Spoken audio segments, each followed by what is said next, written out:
A long time ago, the Yoshis embarked on an adventure to rescue baby Luigi from the clutches of Kamek, the villainous Magikoopa. They battled villains large and small on their quest. Thanks to the Yoshi's bravery, baby Mario, baby Luigi, and the entire island were saved from danger.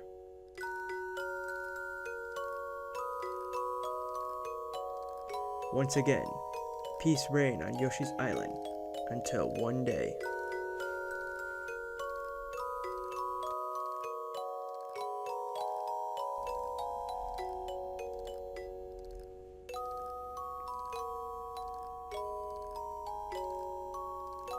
Kamek, from above, flew down from Bowser's castle. Snickering up in the air, he called his toadies to kidnap all the local babies in the area.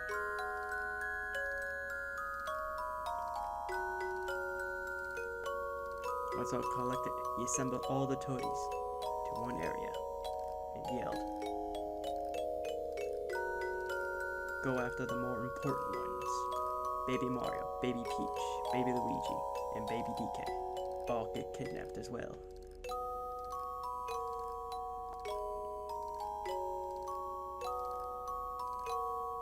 However, a passing stork came on by, and with it, sees the action and knocks down Baby Mario and Baby Peach away from the toadies.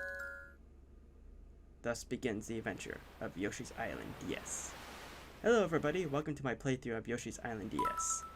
And so instead of the usual 100% playthrough, I'm just going to do a nice narrative thing for this one. Since all Yoshi games, as of right now, do not have a 100% reward kind of thing for it. So I'm just going to be playing through the game, and I hope you enjoy this narration. So let the adventure begin. The sun shines bright on Yoshi's Island, home to all Yoshis. Yoshi is enjoying the beautiful day with a leisurely stroll.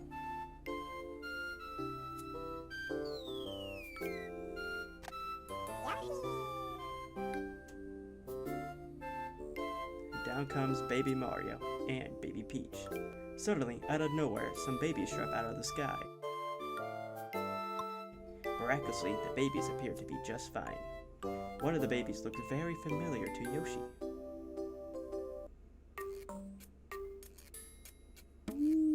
Cuts to Kamek. Where are the other two babies?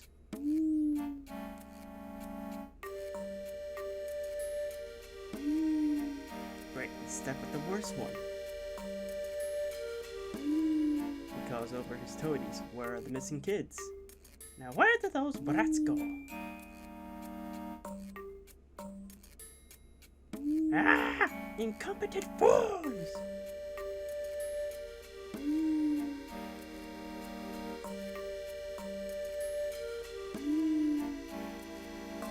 So the hunt for the missing babies goes on. Kamek, the evil Magikoopa, returns to his castle, with his toadies following. Kamek's plan is revealed. He's kidnapping babies from all over the world. During this, the Yoshis held a meeting with the stork. The Yoshis hold a meeting to decide what to do with the babies who fell from the sky. Baby Mario looks confused. There are more babies that have all been kidnapped. Baby Mario can't save them by himself.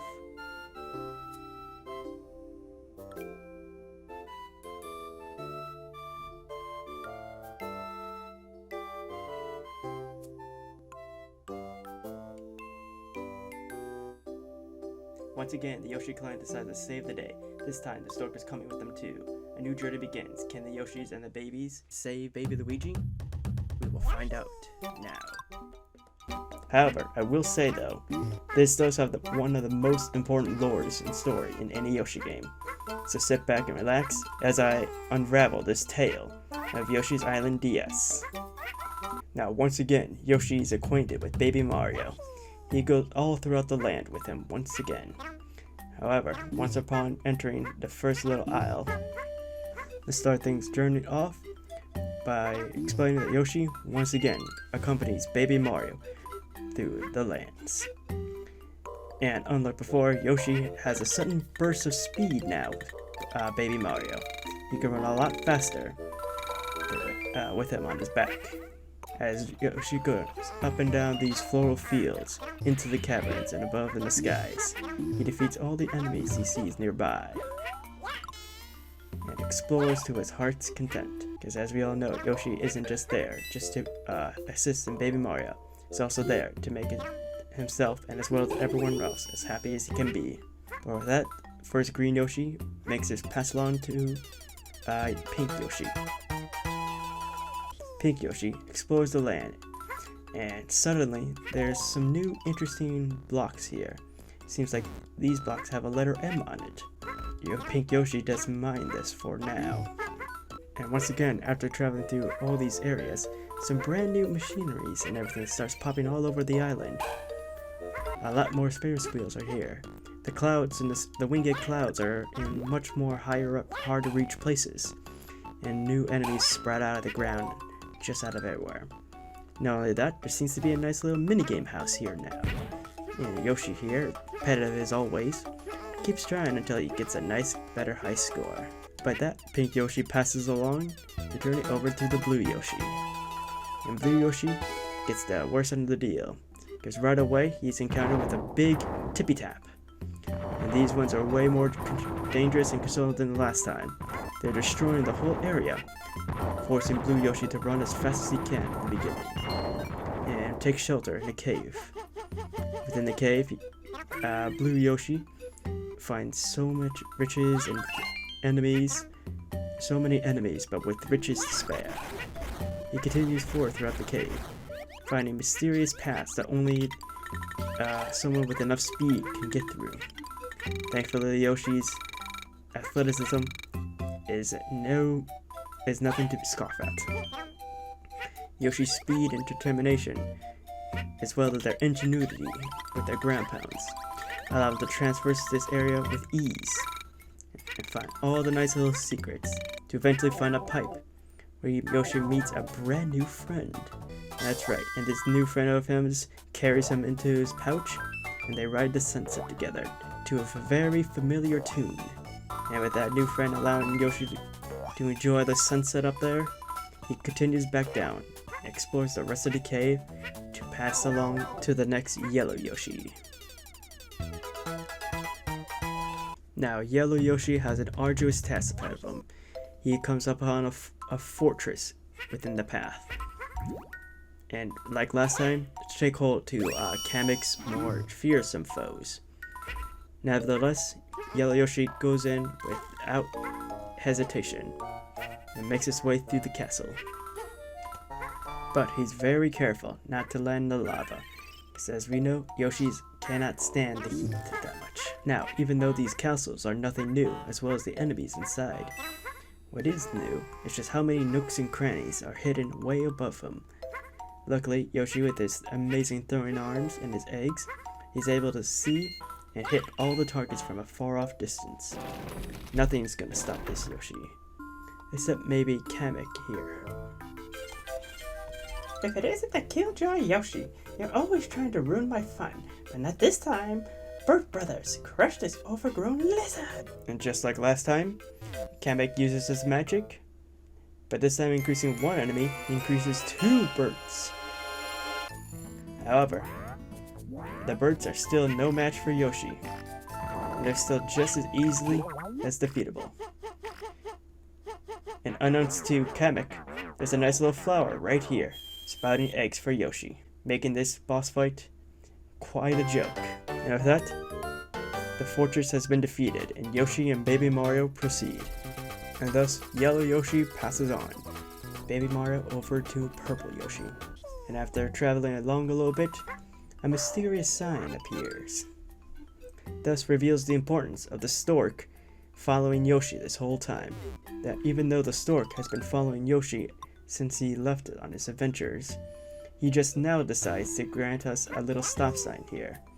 With this, we can call the stork over to catch up to us, and we can swap out the babies.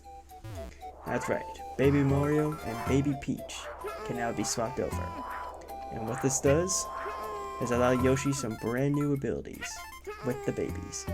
You see, these babies have very special powers and or gifts and or abilities that grant them very useful to the Yoshis. Baby Peach is so much lighter than Baby Mario, and with her carries a little parasol. With it, it can catch the updrafts of the land, allowing Yoshi to jump really high into the air and explore way more things up in the air. With his newfound power, this land becomes quite a joke. However, there is a balance.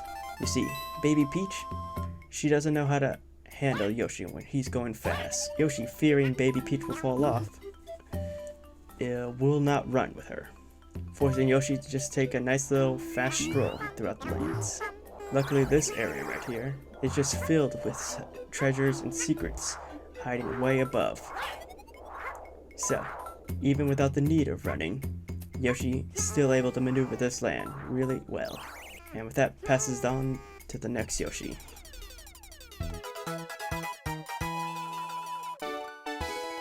However, the next Yoshi task won't be that easily compared.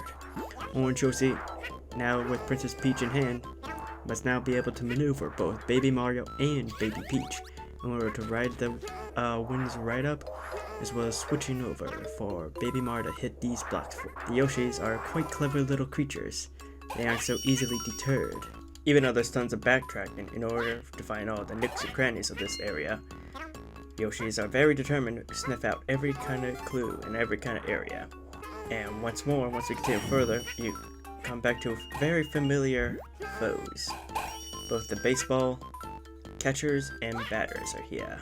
But just like before, they're no problem, just ground pound, and you can move on to practically the weirdest part of Yoshi games, the fact that he can transform into a helicopter. However, there's so much more free space and area to roam around that searching all this land will become a tedious task. Thankfully, this prehistoric helicopter runs on unlimited fuel. Even though it does time out, he can just respawn, so it's pretty much unlimited. And make sure to grab both of the flowers that are hidden here. There are two. With that out of the way, Yoshi continues on forward. And thanks to Baby Peach, more of this area could be explored to the Yoshi's content. And not a single coin will go uncollected, thus ending this part of Orange Yoshi's journey, and pass it on to Red Yoshi. And Red Yoshi's task is a little bit harder than Orange. Here he has to switch between Baby Mario and Baby Peach constantly, because it seems like even though Baby Mario is destined for some blocks, they obscure his path. However, in other times, blocks only spawn for his speed and his speed alone. And after a bit, we get to see the transformation of Super Baby Mario once again. However, this time we get to see the full flesh of his deeds, where he's able to run in complete 360 motions. For a toddler, this guy knows how to move. Once Baby Mario is done with his practice, the Yoshi and him continue on, to where even though some blocks are destined for Baby Mario to hit and hit alone, once he hit it, they become permanent stays, allowing Baby Peach to take advantage and move along, thus making the perfect duo and combo here. And after exploring all the nooks and crannies of this cavern, Yoshi comes upon these strange vines. Interesting. These have never appeared in a Yoshi game before, and it seems like some vines are leading towards a flower. Even though Yoshi could just throw an egg at it, he does ponder why these vines are here in the first place. Perhaps something later on. But for now, Yoshi must continue on, where once again we get familiar with another familiar power-up, the mole machine. Where after digging your way through the cavern, we finally make it towards the end. Thus, Red Yoshi's task is completed. But not after he kills this one particular fly guy who's carrying the very last red coin.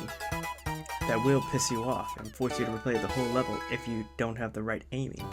And with that, we move on to Purple Yoshi's addendum. But first things first, since Yoshis have been very diligent within these lands, we are able to unlock the bonus challenge room. Here, we can just hit some things, get some extra Yoshis into the mix. And if you ever need more Yoshis, just grind out being good. With that blue Yoshi makes his journey into the castle. Here he's faced with a weird, strange new enemy type. Seems like it's a sentient swinging sack of some kind. But nevertheless, Yoshi eats and swallows it and continues on. But the more he comes out, the more these little sacks becomes a little bit more trickier, as well as a very familiar lava bubble comes in to guard parts of this castle. Seems no matter where Yoshi goes, some enemies are still out to get him. Luckily though, with Baby Mario at his side, he has nothing to worry about, especially since Baby Mario has a broken mechanic to where he's able to ricochet the eggs, and if he's able to time everything right, can get as many stars as he needs, which means as much time with Baby Mario as possible. But still, these castles are no joke. As we continue forward, we enter into a nice little puzzle room, where it tests Yoshi's wit, see which blocks should get destroyed at which time in order to reach this special little peach coin up here. Goes to show that even though so much time has passed between the last few games, Yoshi's wits and ways are still as sharp as ever. As we continue, we face Kamek once again, and he says, "The other babies are having a great time in the castle, but they could use another playmate. Why don't you give me that baby too?" And he uses his magic on the nice little booger sack up there. I should find out what their names are. And he gives them so many extra balls. Now, the way to beat this little monster right here is to take advantage of the nooks and crannies and take a nice gander on which way he's swaying. Because wherever he's swaying at right now is where you can't be. But each little color ball there, Yoshi is able to eat them as well as destroy them. Kill as many of these things in order to expose his weak spot, then finally destroy him. With that, Yoshi was able to defeat him, unlock the big red door, and finish this world with flawless colors. And even though a new stage has been unlocked, let's ignore that and just continue on to Yoshi's next leg of the adventure in World 2. And in World 2, takes place with Green Yoshi again. However, we see if Baby Peach is getting kidnapped by a monkey. Hurry, we must go rescue her.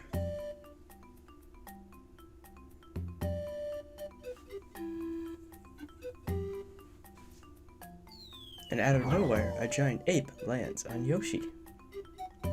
Who's this? An ape? Well, he seems friendly enough. Maybe he'll help Yoshi rescue Baby Peach. Baby DK has joined the team.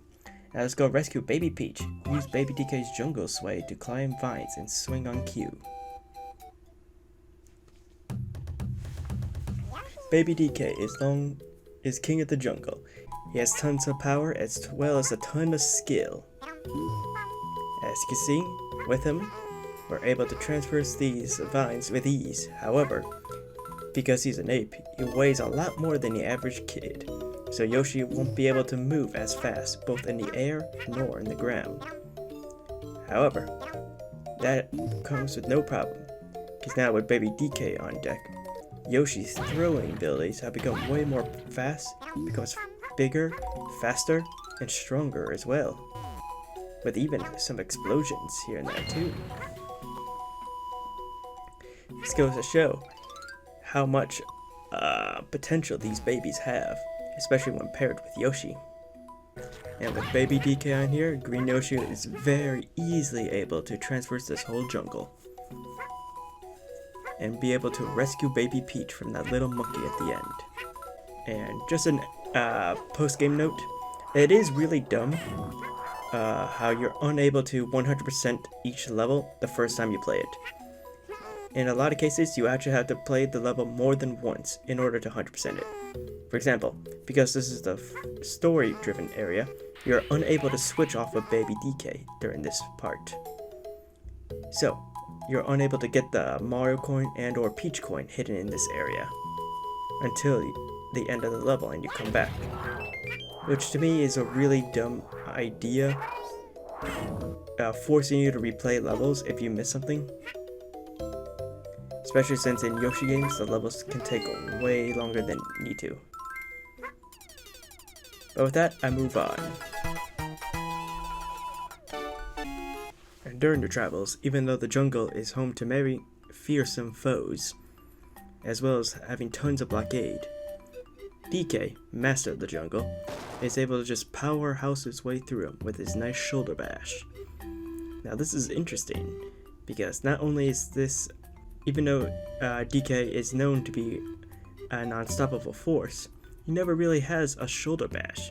In fact, it seems like this is just an early version of his barrel roll that he does, which is to be expected from DK.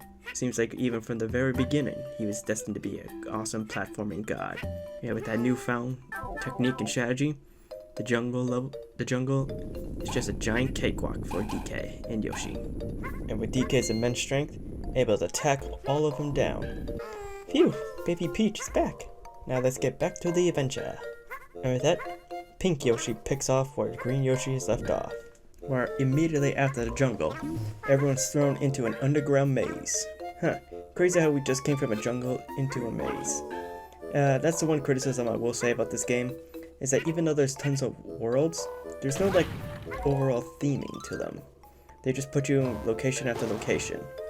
However, I will say this little maze here is a great showcase of DK's abilities and his ability to traverse these lands so much better than Baby Mario and Baby Peach.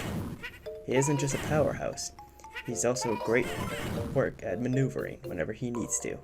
And once more, Baby DK shows his true strengths isn't just in the jungles as well. And just like that, the quintet was able to escape the jungle and make it back onto the beautiful sunset that awaited out them. Thus, Pink Yoshi's job is done, and passes the baton over to Blue Yoshi. Or I should say, Light Blue Yoshi. Where Light Blue Yoshi's journey becomes a little bit more trickier. Because Light Blue Yoshi's faced with a lot of winds in this canyon, and he's dealt with a lot of platforms where if he doesn't make a careful step or plan something out in advance, he will end up falling to his death, as well as the deaths of the infant he's carrying. However, he knows it's a nice little safety strap is to bring Baby Peach here. With her, he's easily able to stay updrafting, making sure that no one has to face a brutal death. And with that, he continues upward, where he encounters the old friend from before again. This time, he's here to help maneuver around these dangerous pits and give Yoshi and Baby Peach a nice little ride. It's good because right afterwards, the ride becomes a little bit more deadly as whips start coming all around them, as enemies start trying to bombard them off the bridges. Luckily, Yoshi is able to maneuver as well as eat them right before anything dangerous happens, thus making this little area a nice relaxing stroll upwards. And as nightfall approaches, the drafts become way more unpredictable and way more hectic.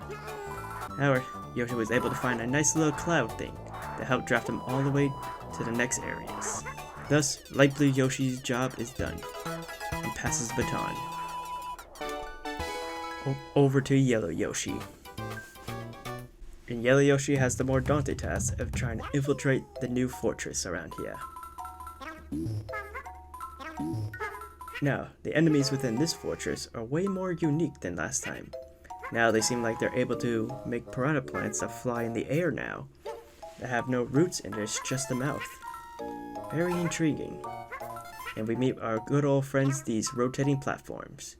However, now you're able to swallow them and pick them up wherever you need to, so you don't have to just wait for them to point in the right direction now. Again, Yoshi has so much of the most interesting ideas when it comes to these platformers. It's a shame they never got transferred into another game. But with that, this whole area, even though it seems to be haunted from time to time, serves no problem for Yoshi nor the babies, as Yoshi is able to preemptively stop the ghost attacks and be able to use them as ammunition to help traverse this area. Where Kamek shows up once again, and he says this: Mirror, mirror on the wall, I got a friend who's the guessiest of them all. Aren't you frightened yet, little Yoshi? Thus makes one of the most interesting boss fights in this entire game. This big giant boo creature, to where he's completely invisible on our screen, and the only way to hit him is by looking at the dual screen down below. Such an interesting fight.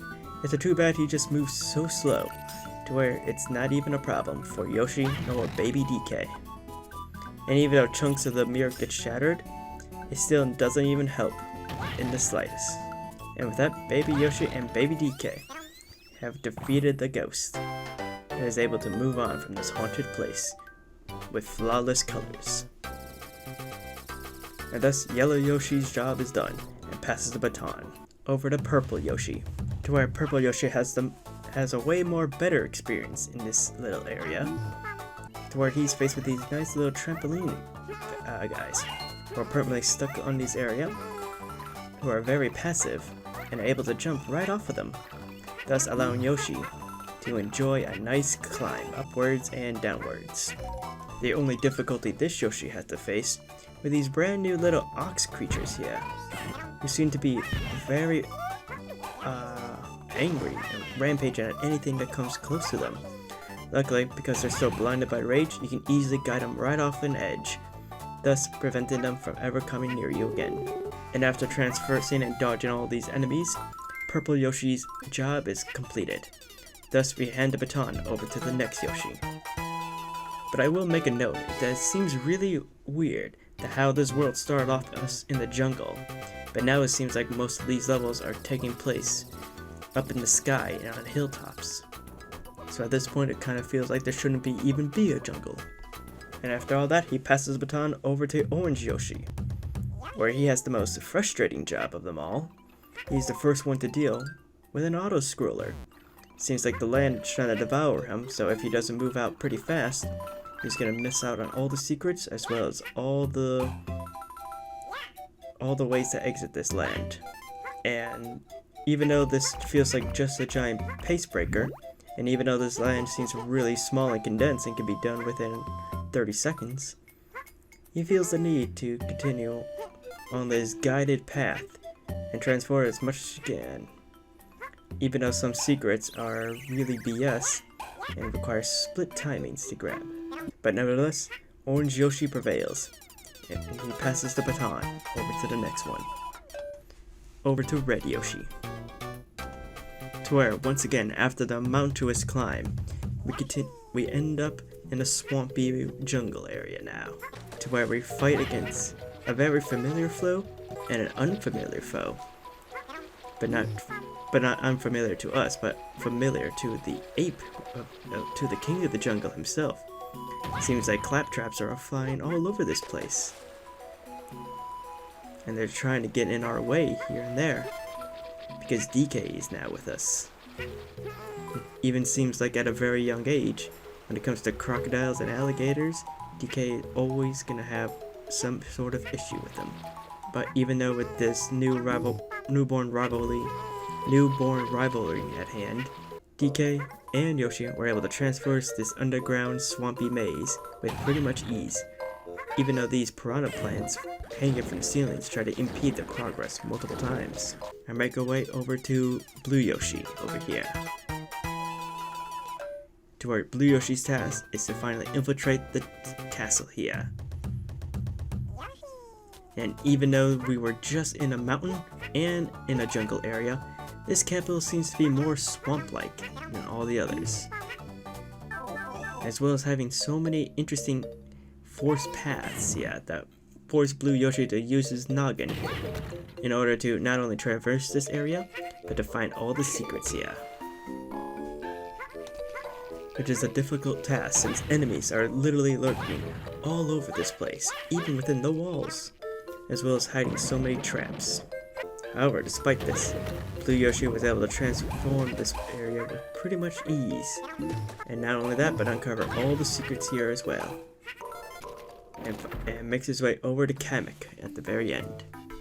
Look at my lovely flower. It's feeding time, and you're the main course. Yoshi, if I were you, I'd look for something else to feed on. And thus we're faced with a very familiar foe. It may not be a naval piranha plant, but it's still a very aggressive form of piranha plant that hangs from the ceiling. Now, this boss is a little bit tricky, because as you see, he has tons of vines and tons of little spears here and there. But what you want to do is bait him into biting on this little chomp rock right here, where he'll bust up his teeth and expose his weak point. However, you gotta make sure you get the eggs necessary to do that. And in order to get the eggs, you have to literally wait for these little buddies to spawn in. Only then can Yoshi lay the eggs necessary to defeat this monstrous foe. But after a bit, Yoshi was able to dispatch this fearsome foe and move out of this castle. Oh, and even though DK is way stronger than all the others, each boss still only requires 3 hits to take. So, choose whatever baby you find fitting for the task. Now after the battle, Yoshi is noticing it's really difficult to lift all 3 of these babies at the same time. So, I guess it's a good thing. that the sword came along on this adventure, in order so that Yoshi isn't burdened with having to lift all 3 babies at the same time. Because even though it would have been very useful in order to use any baby at any time, Yoshi's just physically unable to do so, which is a shame. However, we move on to World 3 now. After we escape in the jungle, we end up in a nice river where we have to swim up the creek and make it to the next area. So the dangers here have literally doubled, since in this little area, the dangers have literally doubled, making Yoshi take extra caution when traversing these lands. And even though Yoshi's most dangerous predators are found in the jungle, several new ones have emerged to attack Yoshi. First off is a decoy vine up there that once grabbed on will start luring Yoshi up towards it, as well as a decoy egg creature that once near it springs into action. Goes to show how dangerous these areas are starting to become for both Yoshi and the babies. Nevertheless, with their combined efforts, they're easily able to traverse this creek, and Yoshi was able to pass the baton over to the next one. And pick Yoshi's task is a quite rather arduous one, because first off it starts off with an auto-scroller.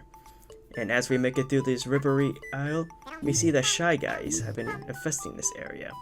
But not just any Shy Guys, but pirate Shy Guys. Saying like they've been plundering and going about this area, forcing Yoshi to hijack their boats and take all their loot for himself. But unfortunately, even though he wishes he could spend more time here, he is at a time limit, forcing Yoshi and Baby Peach in order to transport as fast as they can. Between these boats as well as these rivers. Thus making every secret here that they find extra rewarding, but also extra annoying. But after making past all these dangers, Pink Yoshi was able to successfully pass the baton. But unfortunately he could not find as many secrets as he hoped. But with that, Blue Yoshi takes the reins, and he's forced with the arduous task of the Islands of Peril. What does he mean by that? Well, it seems like these area is completely uncharted, so there's tons of paths leading to different islands and locations, so we have no idea which way is forward and which way is backwards. So Yoshi is forced to explore these islands for a little bit, and as he traverses, he notices the sun has been setting.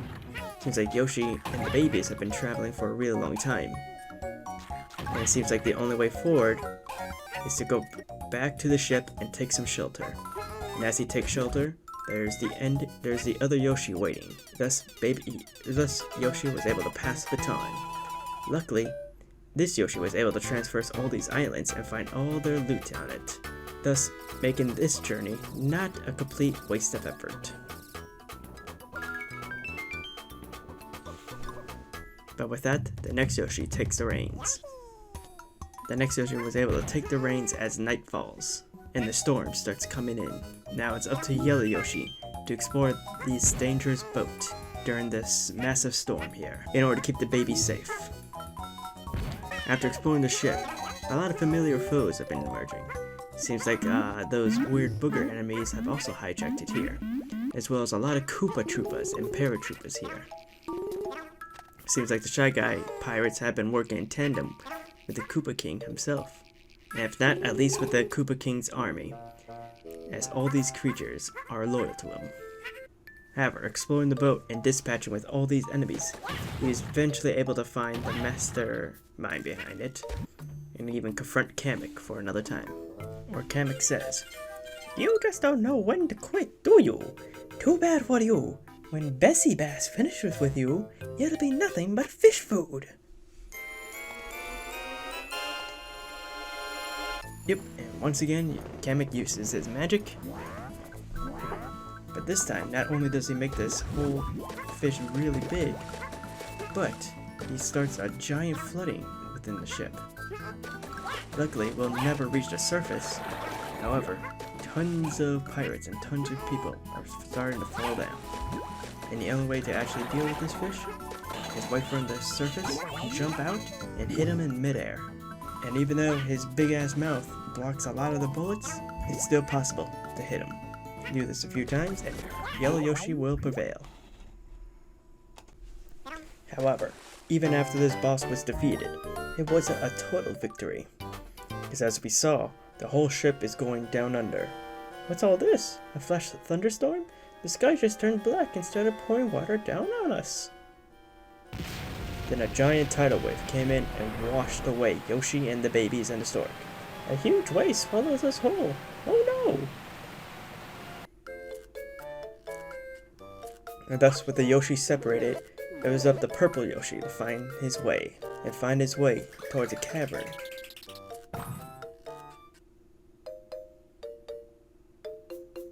Unsure on where to go or what's going on, Yoshi hears a strange noise above. Huh? He hears the ugliest cry in the world. He looks up, and what does he find? It's no other than Baby Wario. That's not Baby Mario. He looks decisively shrewder, and he smells funny. He must be Baby Wario. The kidnappers must let him here after a particular epic temper tantrum. He's not as well behaved as the other babies, but Yoshi can't bear to leave him behind. Baby Wario has joined the team. Yep, goes to show that no matter who the baby is, what he looks like, or what he smells like, Yoshi will take care of a baby, indeed. And what a lucky find he finds, because Baby Wario is one of the more interesting baby characters in this game. First off, as you can see, he carries with him a giant magnet with him. Now this magnet has only appeared in 2 games ever, and no, none of them are Wario games. They literally appeared in this game and in Mario Super Sluggers. Literally, that's literally the only times where Wario ever uses this legendary magnet. And what it does, not only does it allow him to pull metal boxes towards him for platforming and puzzle solving, but it also allows coins to be magnetically attracted to him. Thus proving how greedy and how good Baby Wario is in this little areas. And thanks to this newfound technology, Yoshi and Baby Wario were easily able to traverse this whole little land, this whole little cavern, and get reunited with the other Yoshis and babies.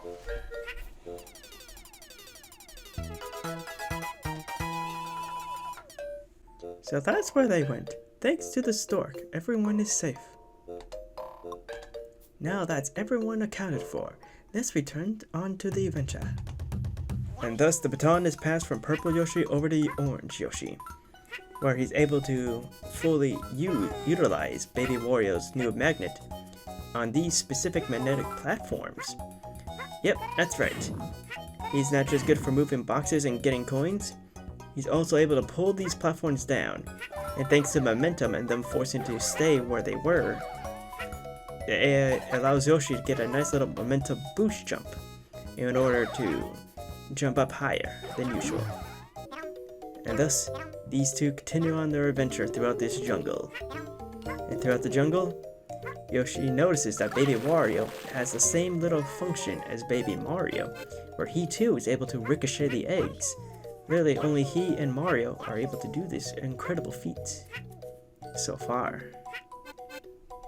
And with Baby Wario here in the jungle, every secret coin and every secret will be found with him. No matter how trapped the coins are, Baby Wario will find a way to grab them. Thus, all the riches and all the plunder of the forest has been collected, and we move on to the next Yoshi. We're somehow, even after all the jungle and swamps, we're somehow right back in the cliffs. But not to worry, because we'll soon join right into the mines and start our little underwater passage adventure, where the water levels of this little area will submerge and rise very frequently. And not only that, there's tons of moving blocks here too that won't be hesitant to crush both Wario and Yoshi if given any wrong moves. Despite all the danger, Baby Wario is still very happy to see all this grand treasure within here, and isn't hesitant in the slightest to collect them all. However, after all this exploration, one very important thing happened. At the end, there comes one giant mad dash against another tippy tap once again, forcing Baby Mario to take the reins and quickly get out of there as fast as he can. However, seeing all the gold in the path, Baby Wario is the one who wants to take the action. And even though he's able to outrun it, the little medal at the end is only for Baby Mario, because apparently Baby Wario is not an important enough character to receive it. Which is crazy, which is kind of hilarious in a sense, but at the same time, really feels like Baby Wario isn't meant to be here. But with that out of the way, Red Yoshi outruns the Tippy Tap and the lava and makes it onto the castle, and passes the baton over to Blue Yoshi, who enters the castle with Baby Wario in tow. And right away we see the benefits of having Baby Wario and the mainstay of this castle. Seems like tons of water passes right through here. There's tons of platforms that switch sides here and there, forcing Yoshi to take some interesting paths and to be very careful on what he steps on. And despite all this, even with all the danger around, Baby Wario is still just very happy to see all the gold that's been stored here, and decides to search every nook and cranny of this place in order to get all the treasures inside, no matter how perilous it may be, and how much it's obviously meant for another baby. Baby Wario wants all the treasure. They soon travel deeper within the castle, and right away we see that these castles are no jokes no more, as now they are littered with tons of one-shot spikes here and there. However, despite all that, Yoshi's very excellent maneuvering allows him to bypass it all, and we make it to the Kamek once again, where he says, "You should have learned how to take no for an answer. Now meet with my dear friend Priscilla. You need some fancy footwork to outmaneuver her." And then Kamek pours his magic onto the sand pits below, and we see Priscilla for our own eyes. It's just like a little tramp pinch little anteater thing, who shoots up tons of these little guys. And there's tons of Shy Guys coming out here. Too bad they all jump to their deaths as they make it over to Priscilla. Now, you're probably wondering, what's the best way to deal with her? Well, as you saw from that fly guy right there, whenever Priscilla sees a Shy Guy right above her, she jumps. So your main goal is to bait her up, and then shoot with a Shy Guy, and then shoot an egg at him. Pretty ingenious. A nice little bait and switch right here. Unfortunately, she won't go up for her own little scraps. It has to be a Shy Guy. And you have to time it to where Priscilla sees it, but doesn't get hit.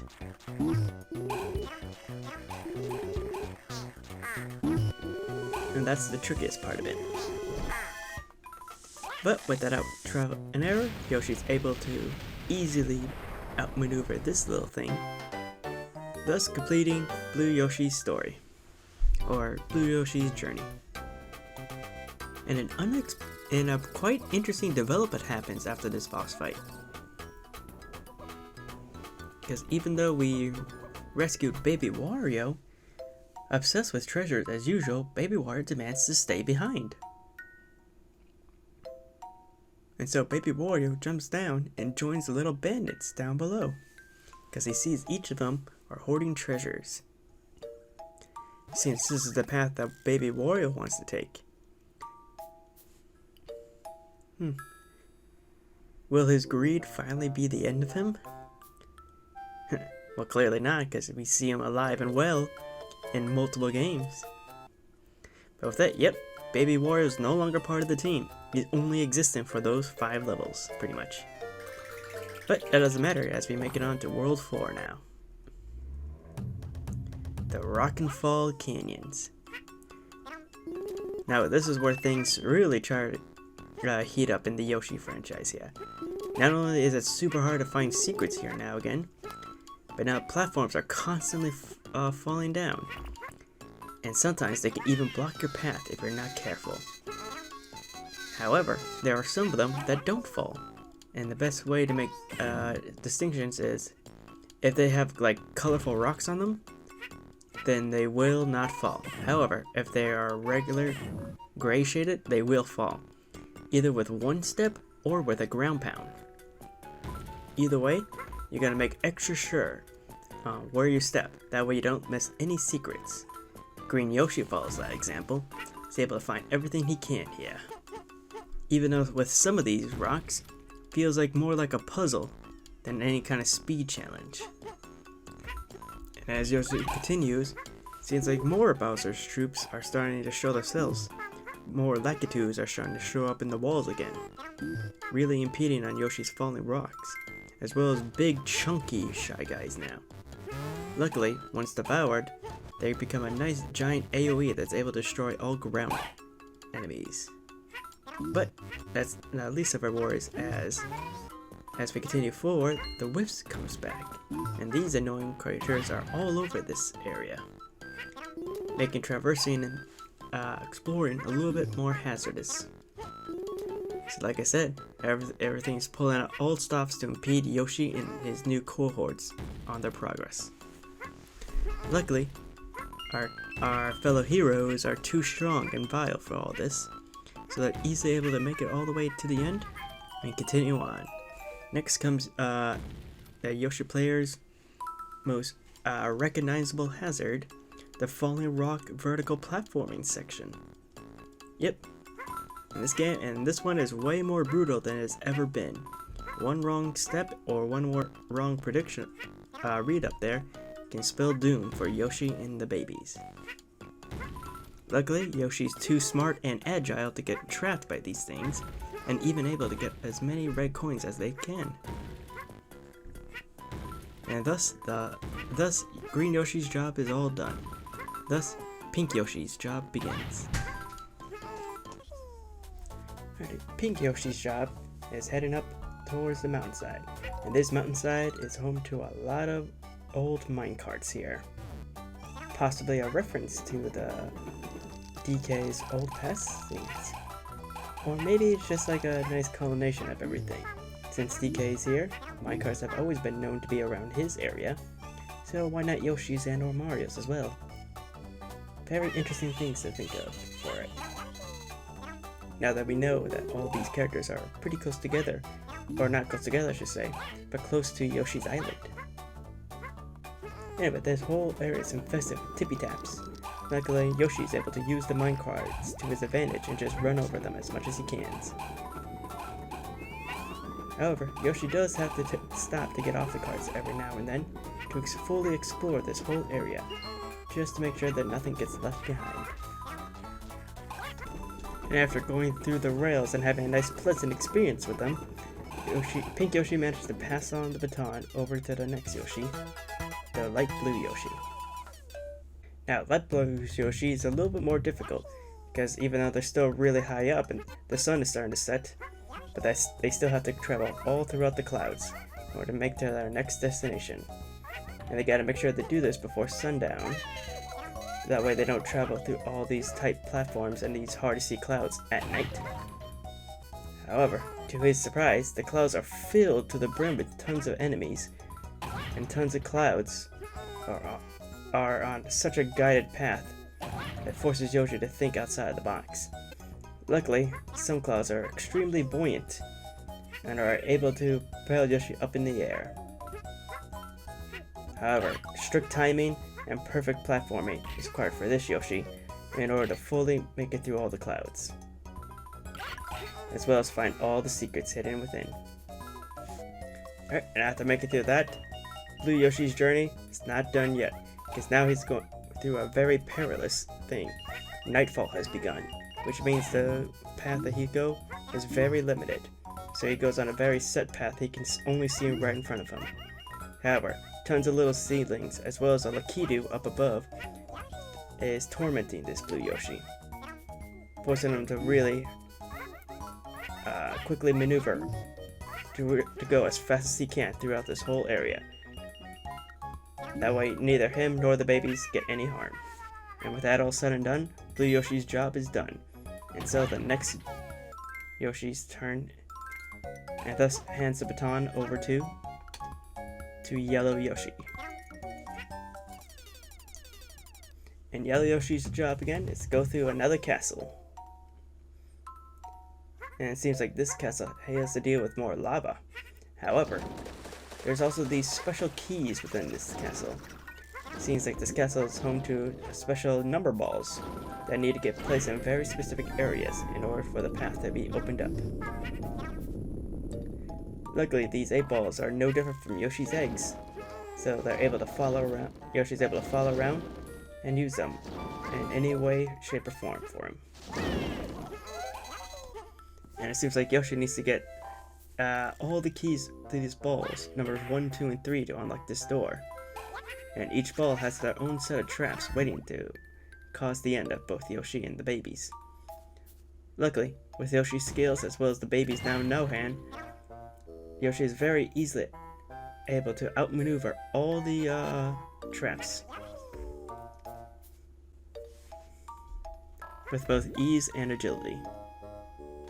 But despite all the dangerous traps, Yoshi and Co were able to bypass them all and meet up with Kamek once again, where he says, Just hand over the damn babies already. Now it's time for you to get dizzy. Yep, and he brings to life a giant wheel up above. And these giant wheels are no joke. Each of them has a face, and each one rains down tons and tons of bullets. So be careful. Luckily, where they're aiming and what they do is based around that wheel right in front of you. So if you don't like a certain position, you can always change it yourselves. But you always want to be constantly jumping. That way you don't trigger the floor. However, at this midway boss, we get introduced to a little cutscene. We get to see more of what's happening. Because what happens next is quite shocking. This is Baby Bowser's castle. Your Highness! So this is the mysterious castle that appeared above Yoshi's Island. Oh, wait. Let me get this straight. Future me kidnapped me? Well, technically, I had little stuff to do with that, too. I was certain that those power stars had fallen into this time period. I'll find the baby soon. That power will be mine, all mine, and also the entire universe. Wait a second. Are you saying that even when I'm an old geezer, I'll still try to take over the universe? Lame! Shut your trap, Squirt. You can't talk to me that way. You might be bigger, but... Roar. Don't think I'll forget this. I won't. Not for a million years. Not even when I'm an old geezer like you. Both Bowser and his knee-high counterpart seem to have forgotten which side they are on. That's right, folks. This whole game is based around another time travel paradox thing. Now, seems like there's two timeline splits that happened during this time. Because this isn't the first time a split like this happened. But first things first, let's continue with this cutscene. Hey, watch out! Why are you being so mean to me? You are me, dummy. Are you losing your memory too? What are you looking at? Who are you anyway? Hey, you over there in the red hat. I saw Coon Green up there. He was totally stealing your style. And what's this here? A giant lizard? Neat! Gonna ride. Giddy up, giddy up!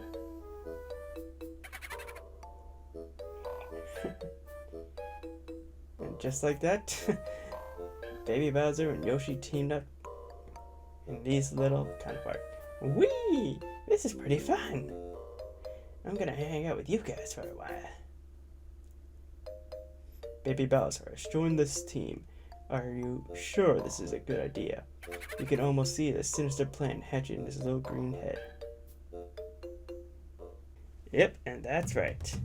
Seems like the good old King of Koopa's baby version has joined our party. And all because the bigger version of him had a giant spat. Now, like I said, this whole thing could be a whole reference to a timeline split that's currently happened within the Nintendo DS era. Because as of right now, this isn't the first time that Bowser and younger Bowser has met.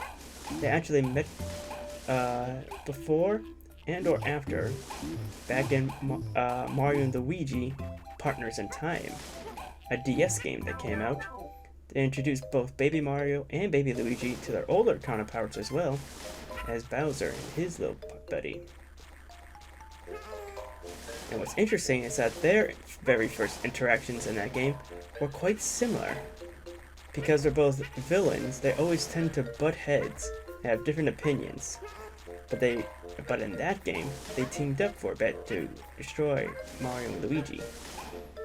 Whereas here, it seems like Baby Bowser is quite refined on his older self and quite disappointed too. Still shocked that he hasn't conquered the world yet. And at this point, if he's failing this much, it's not a good sign. Again, it's very interesting things to say. And it boggles the mind, so maybe makes you think, huh, what if like in those games where Bowser and Dry Bowser are both playable, what if one of those is the older Bowser from this game, and the other one is the regular Bowser that teamed up with Yoshi and the gang to be more friendly towards the Mario crew? Because that could explain a lot of weirdness on why Bowser is so inconsistent on whether he loves or hates the Mario crew sometimes. Again, really it really boggles the mind. But then again, when it comes to Mario and the timeline and their universes and all that jazz, it's always a crapshoot. Anyway, with that theorizing out of the little way, let's talk about Baby Bowser in this game. Because as you've been seeing, he shoots fire. However, this actually replaces a core mechanic of Yoshi. He no longer is able to collect eggs. So, and you must really take advantage of these little egg shooters, as well as the eggs you get early on. Because even though with the ability to melt fire up here in this cold mountain, Yoshi without his eggs and or his tongue to devour enemies becomes a whole different kind of game. And well, honestly, quite a refreshing take right now, as we travel through the mountainside. Luckily, this area is just a nice little tutorial for Baby Bowser, so not that many hardships or tasks are daunting here. So Purple Yoshi just continues on with another new baby at hand, and then passes the torch on to the next Yoshi. Then we pass the baton over to Orange Yoshi. And once again, we get to see the powers of Baby Bowser paired up with all the other babies.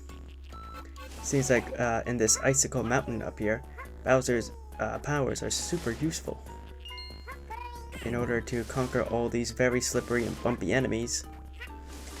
And not only that, he meshes again pretty well with all the other babies. Peach is able to use these icy winds to glide upwards. Baby Mario once again have some blocks to hit up. Hell, even Baby DK has some vines to climb up later on. Goes to show that even friends or foes, every baby has their use around here. But it goes to show how annoying this mechanic could be. It really does suck having to go back to a stork stop in order to switch out each baby for one little thing each at a time. Again, cool in concept, but the fact that it wastes so much time really brings down the atmosphere of Orange Yoshi's journey here. But anyway, he makes it through with pretty relative ease, and he passes the baton over to Red Yoshi. And also, I'm noticing something very interesting about that roulette. I had to unlock it in the minigames first in order to fully finish it out. Anyway, Red Yoshi's journey begins in a nice mountain area again. However, this time, there seems to be a whole bunch of bounce pads this time. Interesting. And right away, it seems like this area seems to be home to a lot more dangers, as there's tons of pillars and areas that are trying to crush Yoshi. Luckily, Yoshi is able to gain enough speed by bouncing off these creatures in order to avoid these guys. So no matter which baby you have, if you get the right bounce, you should be able to bypass them with ease. And later on the level, we meet a very familiar friend right here. As you can see, this guy makes his return. If you don't remember him, well, I don't blame you. He was one enemy that showed up. He was an enemy that showed up only one prior time, and was back in Naval Piranha Plant's area. What did he do? Well, if you remember back then, all you have to do is just feed him some eggs. He grows and expands.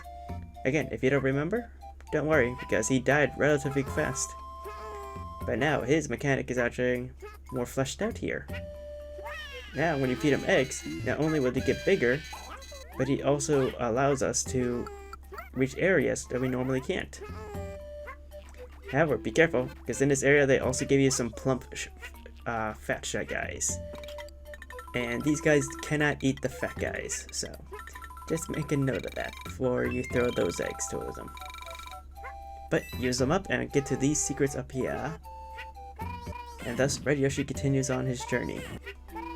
And this next part of Red Yoshi's journey becomes way more treacherous, because as we continue going upwards on the mountains, there's tons and tons of things trying to push you down, ranging from penguins to the silly little balls. Seems like those balls are finally free, and they're trying to get in our way. But it really makes you think, are these things sentient, or are they just something with a face on it, or that resembles a face? Really hard to tell. But lastly, as we make it to the peak, it's time for Yoshi and the babies to go downhill. And thus, as the sunset continues, we ride down the mountain, down in style. Thus, Red Yoshi's journey comes to an end. And if you noticed in the background during this thing, you would have noticed it went from sunset to nighttime during the ski trip, and then right back to a sunrise. So it's very interesting. It went from sunset to a nighttime to sunrise. Really gets you to feel that these Yoshis and the babies have gone on a really long journey throughout this.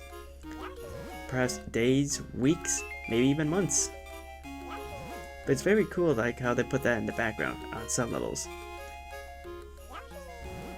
Really makes you think like, maybe they did spend like 2 days going down the mountain. It did take them a while to get back up. Anyway, just some brainstorming on this one, as Red Yoshi continues gambling. And look at that, Red Yoshi even managed to get the perfect score on this little lottery thing. Beautiful. Which is great, because now it's Blue Yoshi's turn to enter into the castle. And right away we're faced with tons of stilt guys. Again, nothing new, but they are useful to reaching areas unsuccessful. Thank God for those extra height they provide. And it seems like Blue Yoshi's goal right now is to find a key. However, he is on a permanent time mission of the lava rising, so he has to make use of these stilts the Shy Guys leave behind. And as we continue, we can see that the Shy Guys in the background have some very interesting personalities going on. Seems like this castle is home native to a lot of them. Some are washing, some are cleaning. Very interesting, does. It really makes you think, like, what's underneath those cloaks, and yet we still never get to see. My theory, it's toads. I have a huge belief that the reason we never see Shy Guys' true form is because they're actually they are treacherous toads that rebelled against the Mushroom Kingdom and decided to join Bowser's side. And or they're just natives to this land. They're either native to this land and or colonizers to these lands. Because Shy Guys are able to adapt to any place, shape, or form that they want. They have huge flexibilities, and they are limited to nothing except their own imagination. But it really makes you think, like, it's crazy like how in every Yoshi game so far, we have never seen a toad whatsoever. I mean, the closest we can ever get to seeing like prehistoric times like this, and toads in the same place is like Mario and Luigi's partners in time. But then again, they were never really in part of the same area, kind of thing. And again, it really makes you think, like, if one Princess Peach ever came down to power, did she ever get more subjects or less, kind of thing?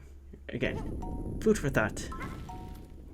Well, anyway, now that we made it to a certain part of this journey, it seems like there's so many death traps that it's up to Baby Mario to squeeze by all of them in order to make any sort of progress. Luckily, Baby Mario was able to make it to a nice little rest stop for Yoshi to climb aboard and be able to get all the goodies here. Next comes the next part of the journey, where it seems like Blue Yoshi has to utilize the enemies around here now. Seems like the only one that can go through these ice at the moment is these Sniffids right now. So you guys make good use of their enemies in order to proceed. And luckily, after getting to those Sniffids, Blue Yoshi was finally able to make it to a rest stop. With it, you can finally get Baby Bowser back and start blasting away at all this ice and all these spines.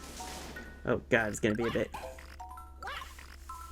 I'm sure Baby DK can get through this a lot faster, but it's probably better just to take it nice and slow. Anyway, after making through all those deadly spikes, Yoshi eventually makes it back with Kamek once again. And he says, I just can't let you go to the castle beyond here, but don't worry, my friend will keep you company. Tee! Yep, and once again, she uses magic and brings to life this giant mecha stilts guy. Now, normally, we won't be able to do anything, but since we brought Baby Bowser with us, we are so overly prepared for this. Thanks to Baby Bowser's fire, we can knock this giant stilts guy right into the lava. And once in the lava, he reveals his weak point is on top of his head. Should we just get on him, ground pound him, and do that a few more times, and he should be good to go. And after the boss, we once again get another special cutscene, where Baby Bowser meets with his Kamek once again. Your Highness, what are you doing up here? This is definitely not good. I must inform Mr. Bowser at once. Wait, take me with you.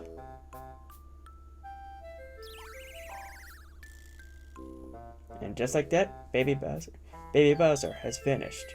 You think we'll ever see him again? Who cares? Still no clue where the stars are. No, sir, but the crystal clearly says that the 7 stars did fall during this time period. And I'm getting a strong reading that they are resting inside the hearts of the babies. And you're absolutely sure that these stars are powerful for me to take over the world?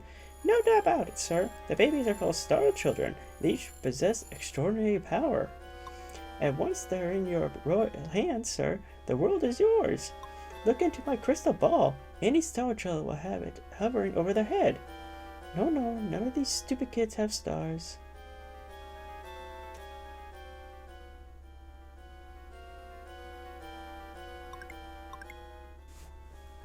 Interesting.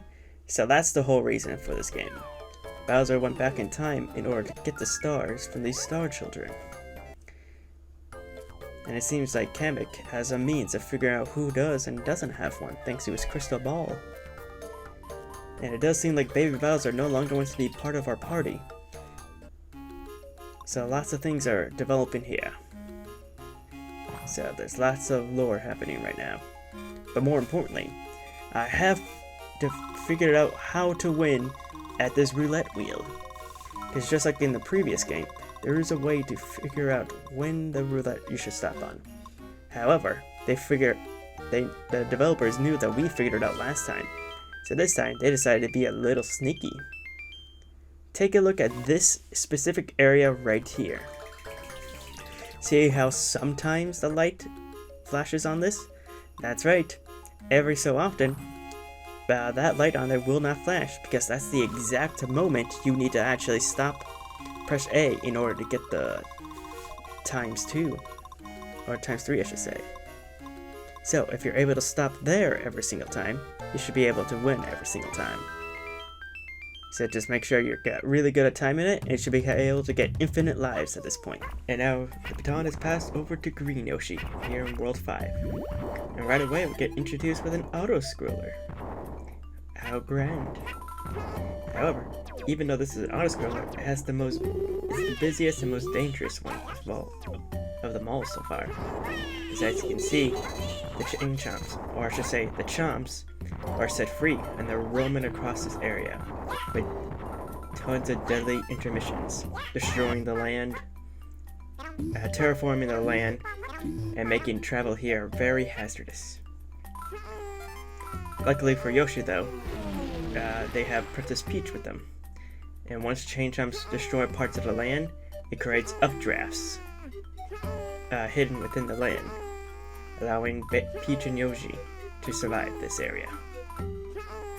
And after avoiding countless struggles and making sure chomps don't kill them, Green Yoshi managed to pass the baton over to the next Yoshi. And he passes the baton over to Pink Yoshi. Alright, and Pink Yoshi's adventure is a little bit less hazardous. As you can see, the sun is setting, and as the sun sets, all the Goonies in this area are starting to find their nesting grounds. Luckily, with this provides Pink Yoshi and Baby Mario some nice platforms across this cavern, across this mountain, I should say. And after traveling across the Goonies for a little bit, Pink Yoshi encounters a whole new tribe of spear guys. Seems like even now they are still infesting this area, and they started making these giant spear traps to ensnare their enemies. Luckily, the Goonies, with their endless flight, can easily avoid them, and so Pink Yoshi passes the baton over to Light Blue Yoshi.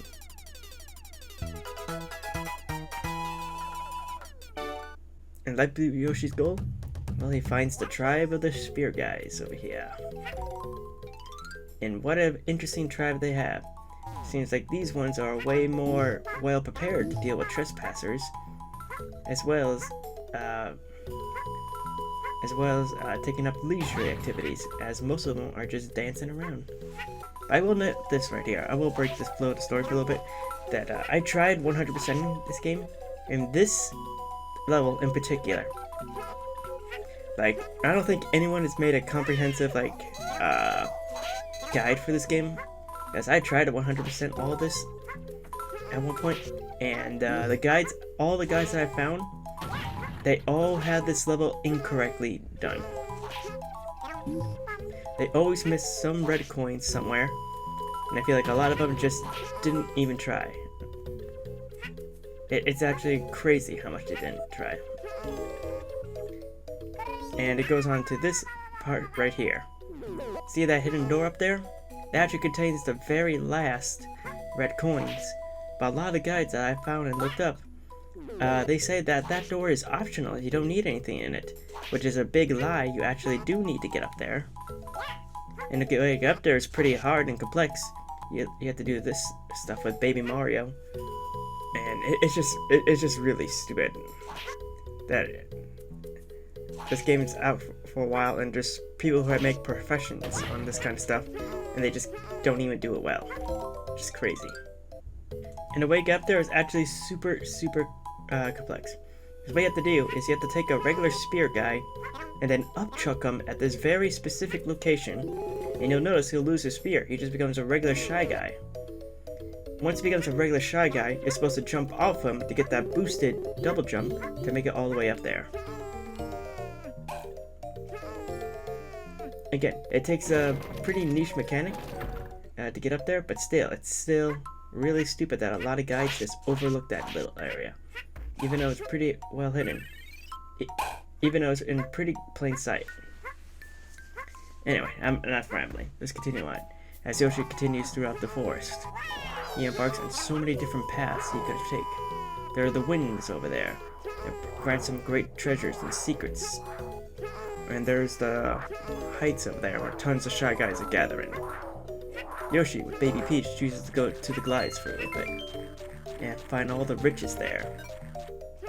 However, that path leads to a dead end, forcing Yoshi to turn the other direction and face the horde of shy guys to eventually pass the baton over to Yellow Yoshi. And Yellow Yoshi's goal again is to take on the fortress here. And as you can see, this fortress is greatly infested with Koopas and Paratroopas. Seems like Bowser's army and his minions are vastly growing in these areas. Now this whole area has tons of little force paths, or to say, conveyors forcing Yoshi to take the nice and slow route. However, within those paths is also a timed little thing to make sure Yoshi gets everything he can before making it before completely leaving the room. And one wrong path could mean our giant restart for this Yoshi. Luckily, with Yoshi's quick reactions and his great power-ups with Baby DK, they're able to acquire everything as swiftly as they can and destroy everything with enough force to make sure none of these insta-deaths are any problem. Upon leaving the conveyor room, Yoshi and Baby Peach are met up with giant moving blocks, except these blocks this time aren't just falling down. No, these ones seem to be curled by magic and are set on a direct path to crush whoever is trying to get past. Luckily, Yoshi is able to bypass all of that and even sneak around to get himself a nice little flower underneath there. And once again, Yoshi's speed and agility is put to the test when the falling rocks come over here to try to crush him. And the faster Yoshi goes, the better the rewards. And lastly, a whole horde of these immortal piranha plants are here. But luckily, they get too dizzy when the ground shakes, so one ground pound is enough to send them tumbling. And finally, Yoshi's patience is put to the test, as well as his ability to carefully navigate this area. Because now we're introduced to two new platformer platforms. One platform will not move unless Yoshi's on it, and the other, and vice versa, it will only move if Yoshi's off of it. Yoshi needs to make sure he plans everything perfectly in order to avoid death at every turn, as well as make sure he has a safe landing once again. And after a nice little space mission, he finally meets up with Kamek once again. I can't believe you made it this far. So you like to suffer, do you? Well, prepare to taste the abyss. And just like that, Kamek uses his magic to make a giant Raphael appear. And this is by far the most bullet hell-like boss there is in this game. Because since we flew up so high up in the air, the whole fight's just a giant free-fall, where we have to time our ground pounds carefully and avoid all the shy rocket guys in order to defeat Raphael and land safely on the mountaintop.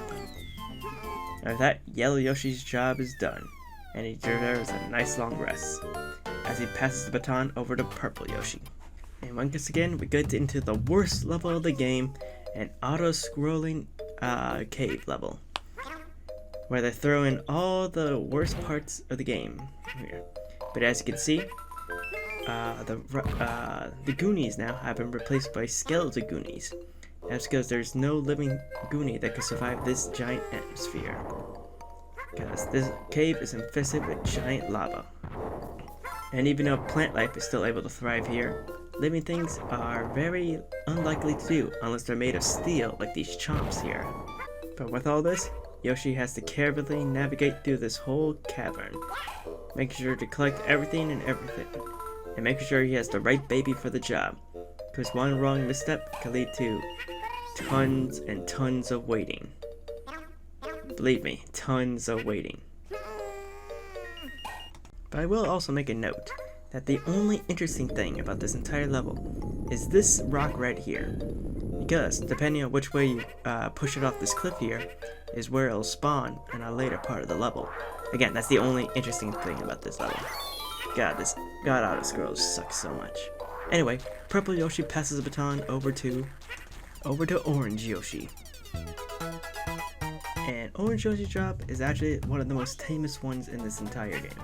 Or this entire world, I should say. Because Orange Yoshi's job is going through this cavern and just looking for the number balls. And the platform in this one is actually the least challenging one out of this whole little pack. Sure, there's still some insta-death spots with the lava, but everything should be able to be very easily attained and found. The only thing to watch out for are these stupid fiery gooey guys. Then we make it to the main event here, where we see the keys, the door keys that we will see the giant door that we need to put the keys that we find. And the keys are spread out through this entire giant map here. However, in order to unlock more paths and more areas for keys, you need to deposit the keys early, so more things unlock. It's a nice little system, yeah, to make sure you progress in a nice, orderly fashion, allowing Orange Yoshi to pass the baton over to Red Yoshi. And Red Yoshi's whole journey, apparently it's a super hard journey, where during this beautiful sunset, Red Yoshi travels through the clouds and platforms his absolute butt off. And in a previous game, this could have been like a nice Champions Road. However, in this game, it's just a regular level. Because there may be tons of quick time events and secrets where if you blink, you'll miss them. However, this is actually I wouldn't say this is the hardest level in the game. Because even though it does seem like quite BS sometimes, if you know the mechanics of each thing should be very manageable, and this whole experience just turned out to be very fun. The only thing that's kind of dumb is that there are tons of branching paths, some of which just don't lead to anywhere. But you have to take them anyways, that way you can collect everything. But Red Yoshi's not deterred, and after platforming his absolute little butt off, he makes it to the end, and passes the baton over to Green Yoshi. And once again, Green Yoshi comes up onto the castle. However, he gets some unexpected guests at the very front door of it. No!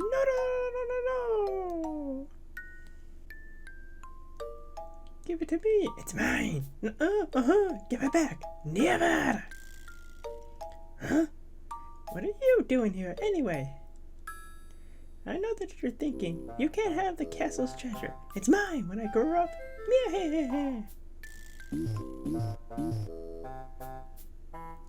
What's that? You don't care about the treasure?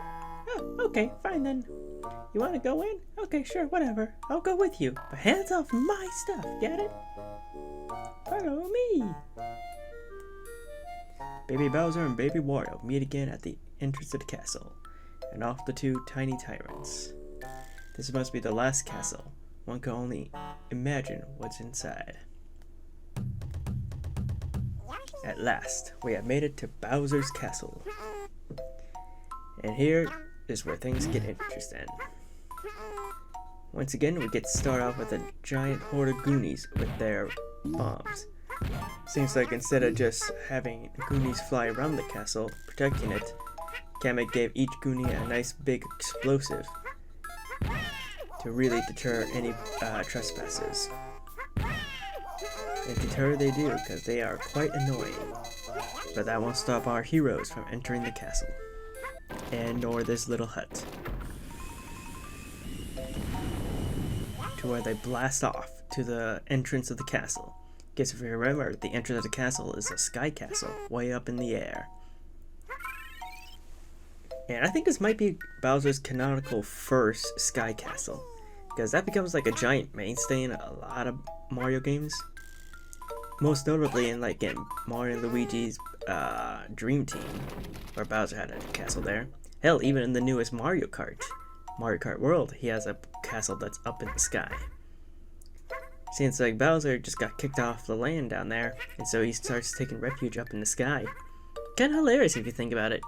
And honestly, kind of a natural progression considering a lot of his ships and all his stuff have always been flying in the air.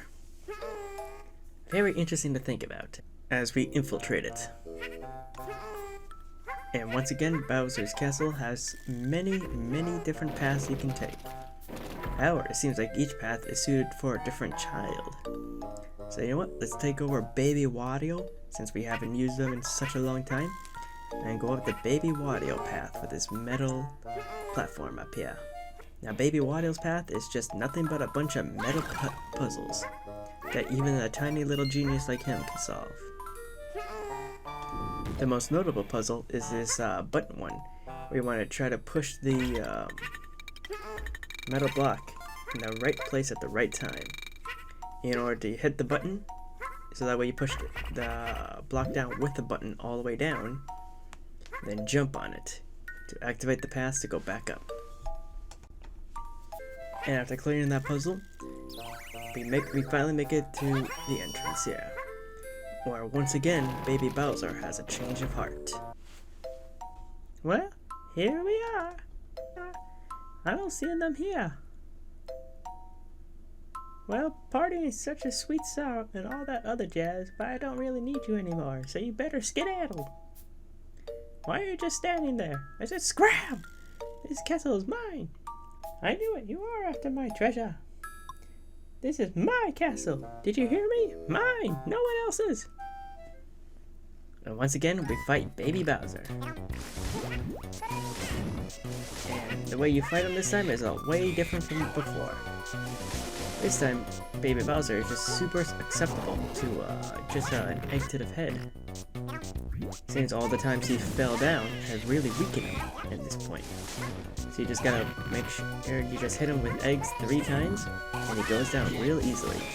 And if you want to store some bonus star points, make sure you bounce things off the walls to get some red eggs.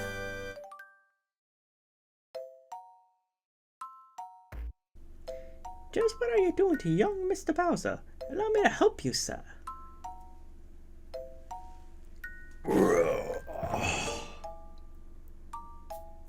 How dare you treat past me like that? Now you're done it. Yep, and just like that, we have to fight Big Bowser now. And he's too big for any regular eggs. So what you gotta do is wait for these big eggs to spawn in, and toss them at him. This forces Bowser to lose his balance, thus allowing us to ground pound him. Just do that 3 times and Big Bowser goes down. Or once again, another cutscene. Sir Bowser, defeat is not an option. There's only one thing to do. Once again, Kamek uses his magic on Bowser. An ongoing theme. And Bowser, once again, quadruples or even 5 times his size, raiding over his castle. So now, it's finally time. All the babies are together. And each one now loaded with eggs. They all must take aim at Bowser collectively in order to stop him. And I do love this little detail that even if you chose a different baby at this point, you get to change your Yoshi color depending on which baby is on here. Since I chose Baby Wario, he automatically gets the purple Yoshi with him. If he chose Baby Mario, he gets green, Hink is Peach, and DK is yellow.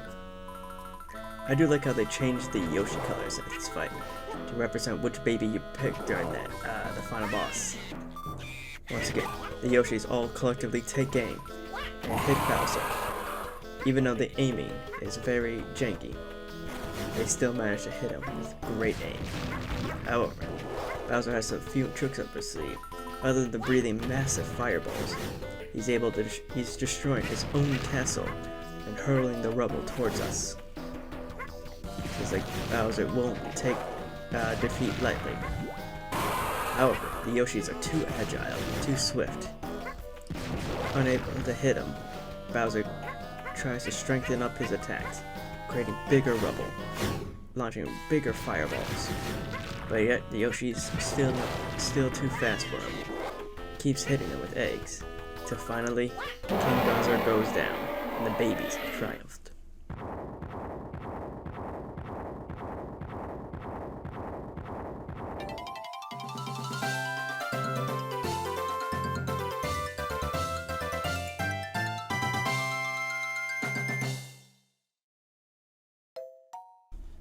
And finally, the last cutscene comes to play. Mark my words, you will pay very dearly for this in the future. Wait, come back here. And thus, Baby Bowser rides off with Kamek. With no obstructions, Yoshi and the babies all go into the giant nestle of babies they have stolen. And out pops Baby Luigi. Once again, the twins are reunited.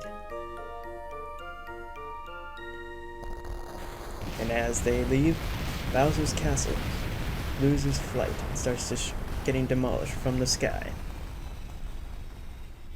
Luckily, the stork called in his brethren, and all the babies from the castle are rescued,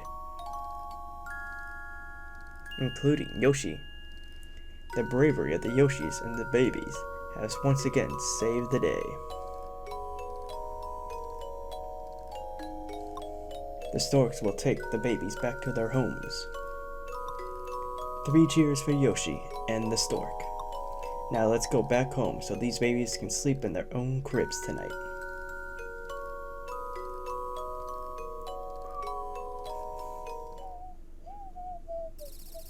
And thus, this little tale of Yoshi's has come to an end.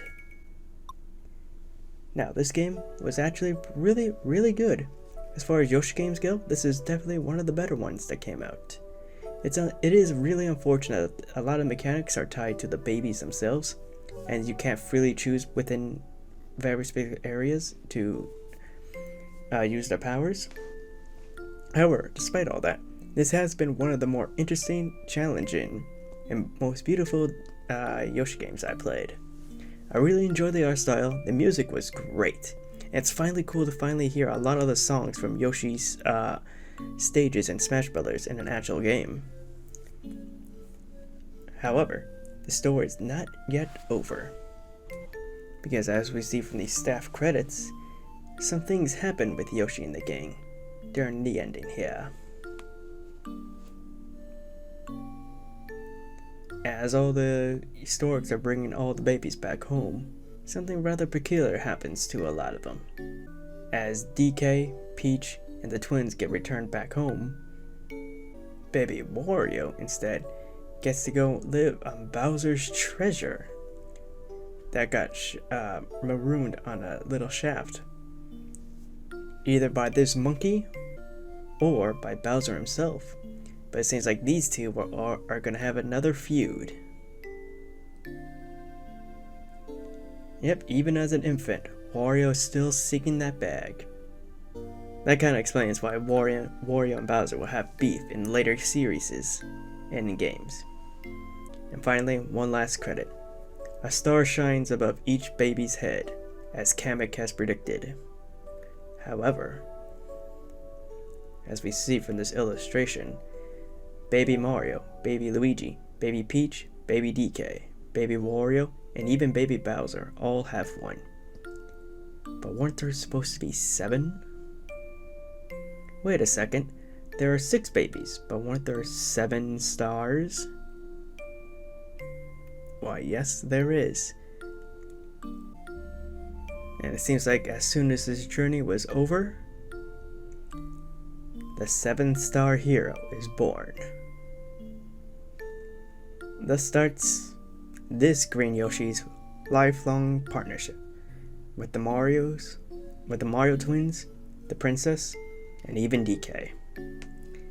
And this is where my theory starts, that this is why Green Yoshi has special and unique powers given only to him and never the other Yoshis. It's also why it suspects that this Yoshi is one of the more powerful Yoshis out there, and is the main one that gets cursed by Kamek later on. But with that, that's the entirety of Yoshi's Island DS. All the lore, the story, and I hope you guys enjoyed. Have a good day, guys. Peace out, guys. Later.